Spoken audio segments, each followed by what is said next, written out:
بسم اللہ الرحمن الرحیم۔ آج سوال یہ ہے کہ حضرت صدیق اکبر رضی اللہ تعالیٰ عنہ کی دعوت پر عشرہ مبشرہ میں سے کون سے صحابہ مسلمان ہوئے؟ تو جواب ہے حضرت عثمان، حضرت طلحہ بن عبید اللہ، حضرت زبیر بن عوام، حضرت سعد بن ابی وقاص، حضرت ابو عبیدہ بن الجراح اور حضرت عبد الرحمن بن عوف رضی اللہ تعالی عنہم۔ یہ کتنے نام ہیں؟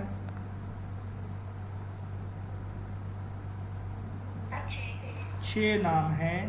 تو آپ اپنا یہ کنسیپٹ کلیئر کر لیں، یہ وہ صحابہ ہیں جو مسلمان ہوئے صدیق اکبر کے کہنے پر۔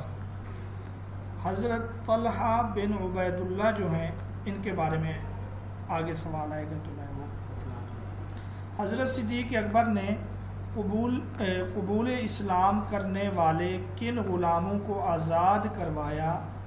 ان میں حضرت بلال حبشی ہے، حضرت زنیرہ ہے، حضرت نہدیہ ہیں، حضرت فقیہہ ہیں، عامر بن فہیرہ ہیں۔ یہ غلام آپ نے آزاد کروائے۔ بعض کتابوں میں آتا ہے کہ 7واں غلام جو آپ نے آزاد کیا وہ حضرت بلال حبشی ہے رضی اللہ تعالیٰ عنہ۔ جب کفار نے صدیق اکبر پر مظالم ڈھائے تو آپ رضی اللہ تعالیٰ عنہ نے کہاں ہجرت کا ارادہ کیا؟ تو جواب ہے ہجرت حبشہ۔ اچھا، یہ ہجرت حبشہ کے متعلق ایک کتاب میں یہ ہے کہ جب طلحہ بن عبید اللہ مسلمان ہوئے تو آپ کے چچا نے، یعنی طلحہ بن عبید اللہ رضی اللہ تعالیٰ عنہ کے چچا نے طلحہ پر بھی اور ان پر بھی بہت زیادہ تشدد کیا، جس کی وجہ سے حضرت صدیق اکبر ہجرت کے لیے مجبور ہوئے۔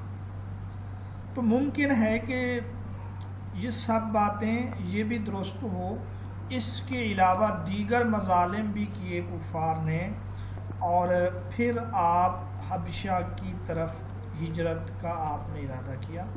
باقی آپ نے یہ جو ہجرت حبشہ ہے یہ حضرت صدیق اکبر نے رسول اللہ کے مشورے سے کیا تھا۔ اس کی تاریخ یہ 7 نبوی کے قریب ہے۔ تو ممکن ہے کہ وہ مظالم بھی ہوں، یہ بھی ہوں، پھر رسول اللہ صلی اللہ علیہ وسلم سے مشورہ کر کے آپ روانہ ہوئے۔ آگے کیا ہوا وہ ہم اب پڑھیں گے۔ آپ کس مقام پر پہنچے کہ قبیلہ کارا کے ایک رئیس سے ملاقات ہوئی؟ تو اس کا نام ہے برق غماد۔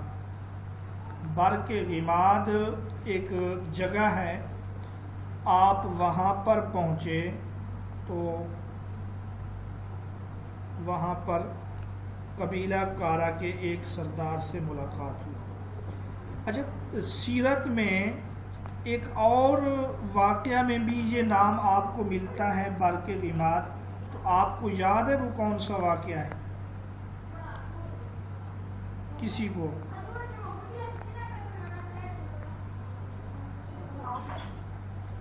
یہ تو بہت مشہور وہ ہے۔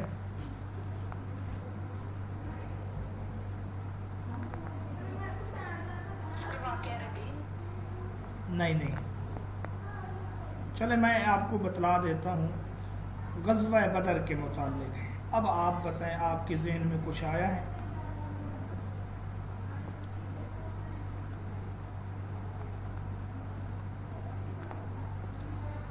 اچھا، آپ صلی اللہ علیہ وسلم کو جب یہ اطلاع ملی کہ وہ لشکر جو ہے وہ تو چلا گیا، وہ جو قافلہ تھا، اب رئیس کفار اور بڑے بڑے سردار جو ہیں وہ جنگ کرنے پر بضد ہیں، تو آپ نے صحابہ سے مشورہ کیا کہ کیا مشورہ دیتے ہو؟ سب سے پہلے صدیق اکبر نے مشورہ دیا، پھر حضرت عمر نے ایک گفتگو کی، تقریر کی، لیکن آپ یہ چاہتے تھے کہ انصار کوئی مشورہ دیں۔ تو انصار میں سے ایک صحابی کھڑے ہوئے، انہوں نے یہ مشورہ دیا کہ اگر آپ ہمیں، انہوں نے یہ فرمایا، یہ کہا کہ اگر آپ ہمیں یہ حکم دیں کہ برق کے غماد تک ہم اپنے گھوڑے دوڑائیں تو ہم وہاں تک چلے جائیں گے، ہم ان لوگوں کی طرح نہیں ہیں جنہوں نے حضرت موسیٰ سے یہ کہا کہ تم جاؤ اور تمہارا رب جائے اور تم جا کے لڑائی کرو۔ اب آپ مجھے اس صحابی کا نام بتائیں، یہ تقریر کس صحابی نے کی تھی انصار میں سے؟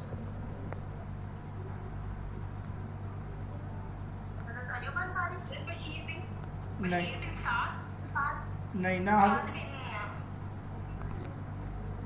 یہ نہیں ہے۔ ہاں اچھا، سعد بن عبادہ ہے، سعد بن عبادہ رضی اللہ تعالیٰ عنہ کا آپ کو ملے گا، لیکن راجع یہ ہے کہ حضرت سعد بن عبادہ جو ہیں وہ غزوہ بدر میں شریک نہیں ہوئے تھے، ان کو سانپ نے ڈس لیا تھا اور وہ بیمار تھے، وہ نہیں آئے۔ جی ایک اور نام ابھی کوئی بتا رہی تھی، دوبارہ بتائیں۔ حضرت مقداد، شاباش۔ تو حضرت مقداد نے یہ کہا کہ آپ برق الغماد تک بھی ہمیں کہیں تو ہم جانے کے لیے تیار ہیں۔ تو بچے اس طریقے سے چیزوں کو یاد کریں، ایک واقعہ سے، ایک لفظ سے جتنے واقعات ہوں ان کو ذہن نشیں کرنے کی کوشش کریں۔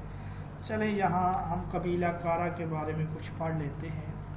یہ قبیلہ تیر اندازی میں مشہور تھا اور اس فن میں اس قبیلے کی مثالیں دی جاتی تھیں۔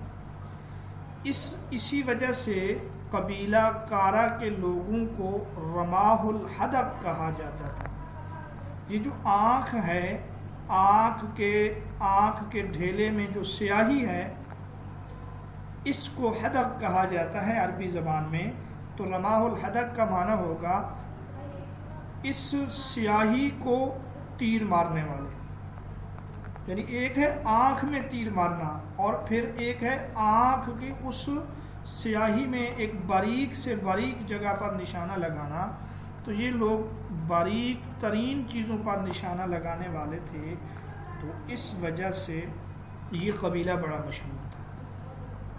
اور آگے ہم نے پڑھنا ہے وہ ابن داغنہ کا۔ تو ابن داغنہ یہ وہی رئیس یا سردار تھا جس سے حضرت صدیق اکبر کی ملاقات ہوئی۔ یہ تیر اندازی میں سب سے ماہر تھا، قبیلہ کا سردار تھا۔ اس دور میں سردار جو ہوتے تھے وہ بڑے بہادری میں اور دیگر چیزوں میں قوم سے بڑے ہوئے ہوتے تھے، لیکن افسوس کہ آج جو سب سے زیادہ نکما نکٹھو ہو، ہم اس کو سردار اور پتہ نہیں کون سا، جتنا بڑا عہدہ ہوگا اتنا اس کے اوپر ہم نلائق بٹھا دیتے۔ تو اس قبیلے کا یہ تو ایک وجہ شہرت ہے۔ اس کو کارا کیوں کہتے ہیں؟ تو قبیلے کا نام کارا پڑنے کی وجہ یہ ہے کہ کارا سیاہ پہاڑی کو کہتے ہیں۔ کارا عثمان کے ڈرامے میں بھی آپ نے وہ سنا ہوگا، کارا عثمان۔ تو یہ قبیلہ ایک دفعہ پانی کی تلاش میں تھا کہ ایک سیاہ پہاڑی کے قریب انہوں نے پڑاؤ ڈال دیا، اس وجہ سے اس قبیلے کا نام کارا پڑ گیا۔ برق غماد یہ یمن کی طرف کتنے دن کی مسافت پر ہے؟ تو اس کا جواب ہے 5 دن۔ ایک قول 6 میل کا بھی ہے کہ 6 میل کے فاصلے پر ہے، لیکن یہ 6 میل فاصلہ یہ اتنا نہیں ہے کہ ایک صحابی یوں کہے کہ آپ ہمیں برق غماد تک جانے کا حکم دے، ہم جانے کے لیے تیار ہیں۔ تو بظاہر اس سے یہی معلوم ہوتا ہے کہ یہ یمن کا کوئی دور دراز اور آخری شہر ہے۔ تو صدیق اکبر بھی ہجرت کے لیے جب مکہ سے روانہ ہوئے تو یمن کی طرف نکلے تھے، برق غماد پر پہنچے اور وہاں ابن داغنہ سے ان کی ملاقات ہوئی۔ تو قبیلہ کارا کا سردار ابن داغنہ کا اصل نام کیا تھا؟ تو اس کا اصل نام تھا، امام واقدی کہتے ہیں حارث بن یزید، اور علامہ سہیلی کہتے ہیں اس کا نام تھا مالک۔ ابن داغنہ نے پوچھا صدیق اکبر سے کہ تم کہاں جا رہے ہو؟ تو صدیق اکبر نے کیا جواب دیا؟ تو آپ نے فرمایا میری قوم نے مجھے جلا وطن کر دیا ہے، اب ارادہ ہے کہ کسی اور ملک چلا جاؤں اور آزادی سے خدا کی عبادت کرو۔ یہ حضرت صدیق اکبر نے اس کو جواب دیا۔ یہ سن کر ابن داغنہ نے کیا کہا؟ تو اس نے یہ کہا، آپ جیسے آدمی کو کہیں جانے کی ضرورت نہیں، آپ مفلس اور بے نوا کے دستگیر ہو، مصیبت زدہ کی اعانت کرتے ہو، رشتہ داروں کی خبر گیری کرتے ہو، مہمان نواز ہو، اسی لیے میں آپ کو دشمنوں سے پناہ دیتا ہوں، آپ واپس آ جائیں۔ چنانچہ حضرت صدیق اکبر واپس آئے اور قریش نے ابن داغنہ کی امان کو تسلیم کر لیا۔ یہ الفاظ کوشش کریں یا ان کا مفہوم آپ کو زبانی یاد ہو، یہ آپ سے پوچھے جا سکتے ہیں، یہ والے بھی۔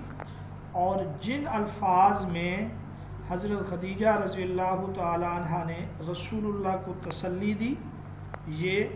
اور تیسرے نمبر پہ معبد نے رسول اللہ صلی اللہ علیہ وسلم کا جو نقشہ اور جو اوصاف اپنے شوہر سے بیان کیے تھے شام کو، یہ 3 چیزیں انٹرویو کے حوالے سے بہت اہم ہیں۔ ہمارے سامنے دوستوں کے انٹرویو ہوئے، ان سے یہ سوال بھی پوچھا گیا کہ معبد نے آپ صلی اللہ علیہ وسلم کا حلیہ کن الفاظ میں بیان کیا، وہ بتلائیں، اور حضرت خدیجہ نے کن الفاظ میں تسلی دی ہے۔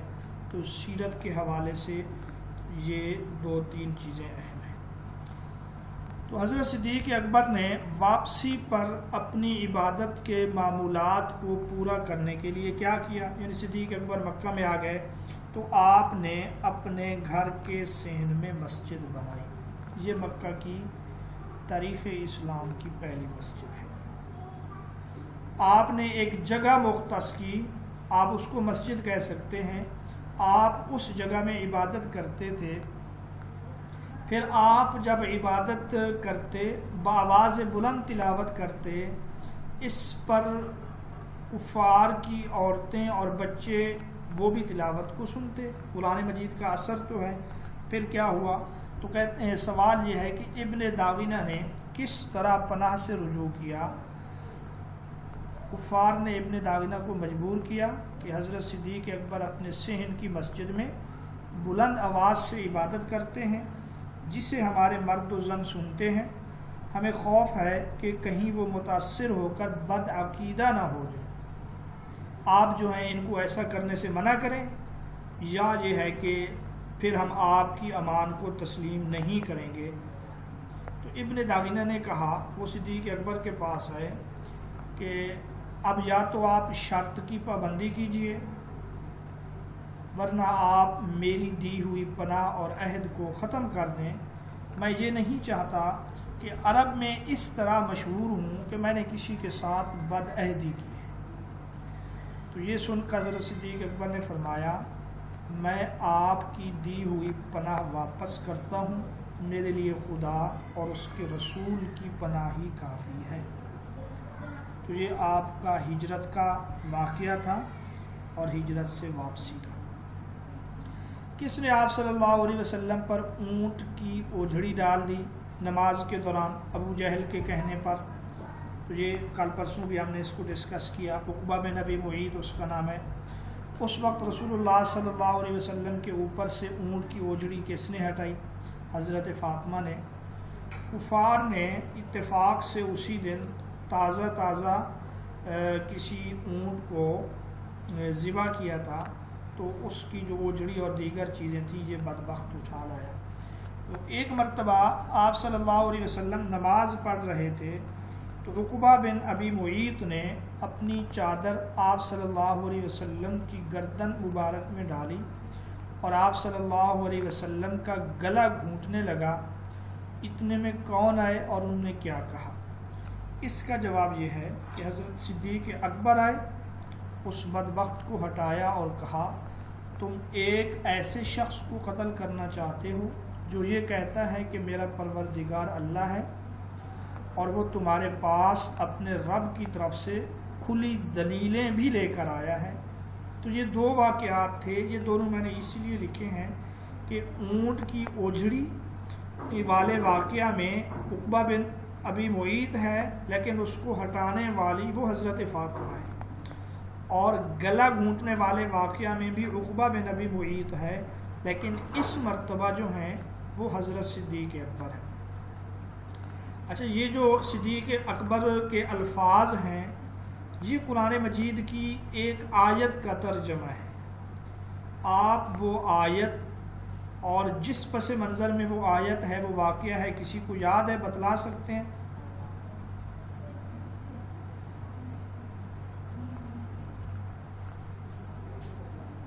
جی، کسی کو واقعہ یاد ہو تو۔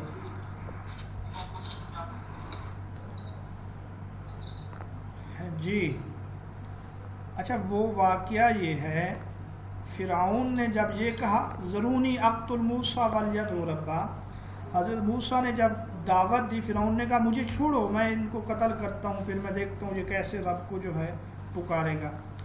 تو وقال رجل من آل فرعون یکتم ایمانہ اتقتلون رجلا ان یقول ربی اللہ وقد جاءکم بالبینات من ربکم۔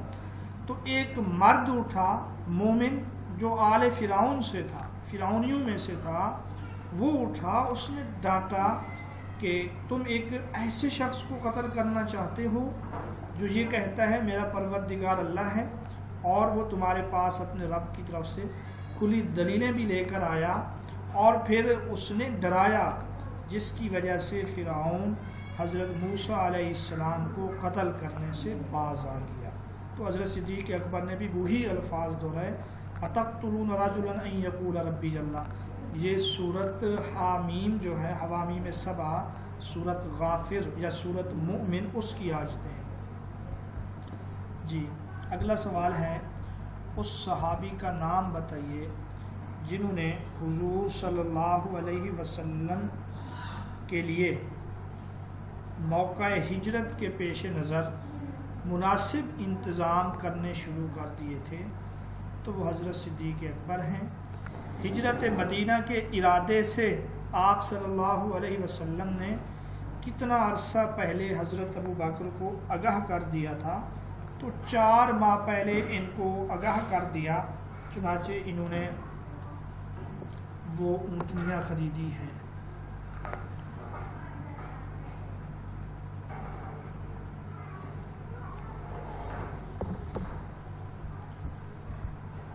حضور صلی اللہ علیہ وسلم کے لیے ہجرت کے موقع پر 2 اونٹنیوں اور ایک راستہ بتانے والے کا انتظام کرنے والے صحابی کا نام بتائیے۔ تو وہ صحابی ہیں حضرت ابو بکر صدیق۔ حضرت ابو بکر صدیق اونٹنیوں کو کیا کھلاتے تھے؟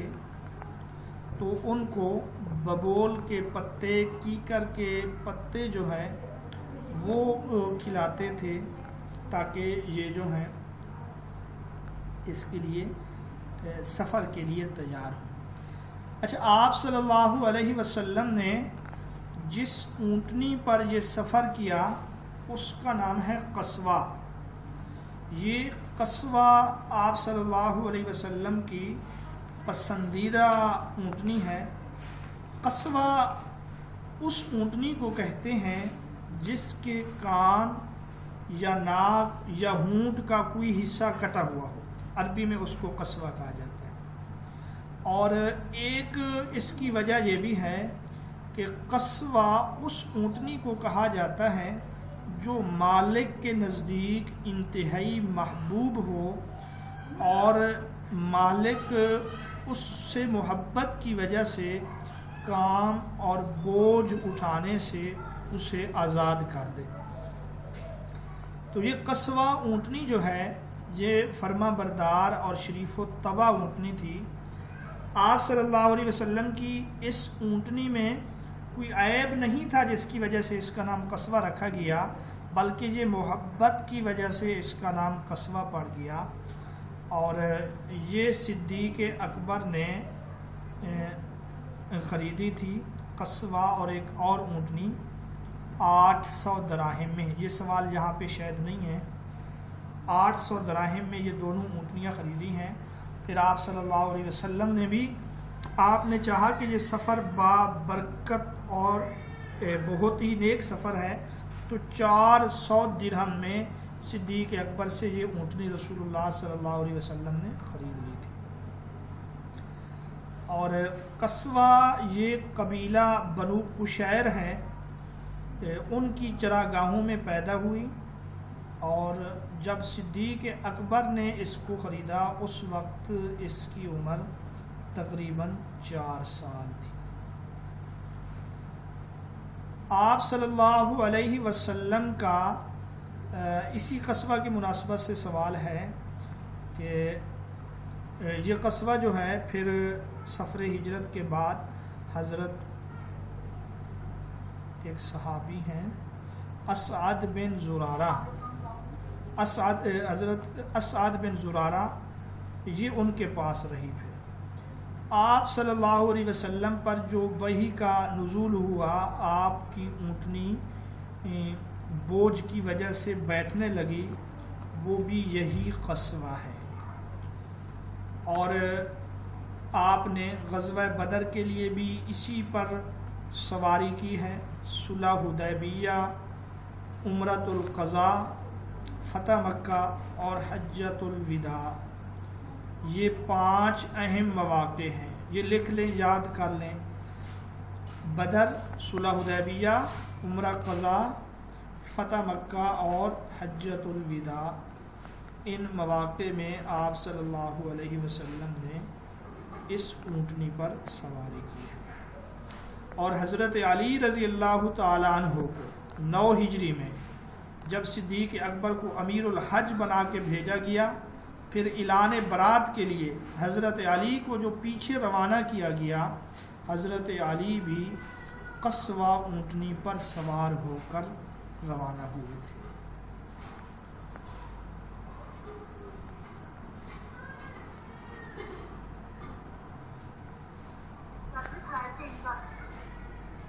یہ میں نے بتایا ہے کہ یہاں پہ یہ نہیں ہے، یہ میں آپ لوگوں کو ویسے بتا رہا ہوں، یہ یہاں پہ لکھا ہوا نہیں ہے۔ آپ صلی اللہ علیہ وسلم کے وصال کا سن کر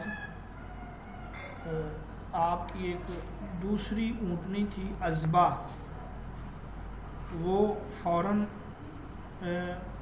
مر گئی تھی، اور قصوہ جو ہے اس نے کھانا پینا چھوڑ دیا تھا، اور آنکھوں سے یہ اندھی ہو گئی تھی۔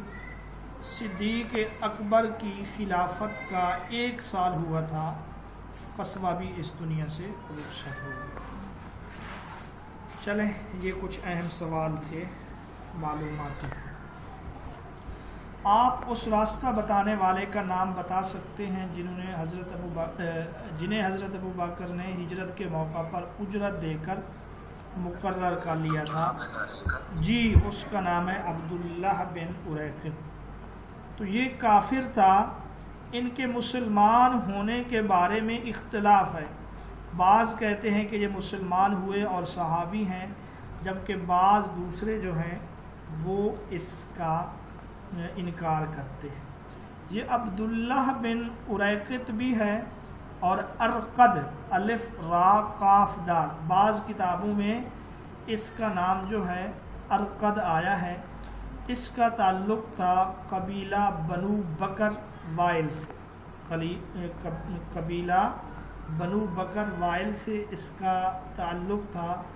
یہ شخص صحرائی اور بیابانی راستوں کا ماہر تھا، پہلے ہی اس سے اجرت پر معاملہ طے ہو چکا تھا، اور پھر یہ حسب وعدہ 3 دن جو رسول اللہ اور حضرت صدیق غار میں رہے، تو یہ پھر آیا، عام راستے کی بجائے ساحل سمندر کے راستے سے لے کر یہ شخص روانہ ہوا تھا۔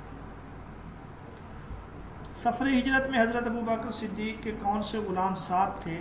تو عامر بن فہیرہ رضی اللہ تعالیٰ عنہ یہ بھی ساتھ تھے۔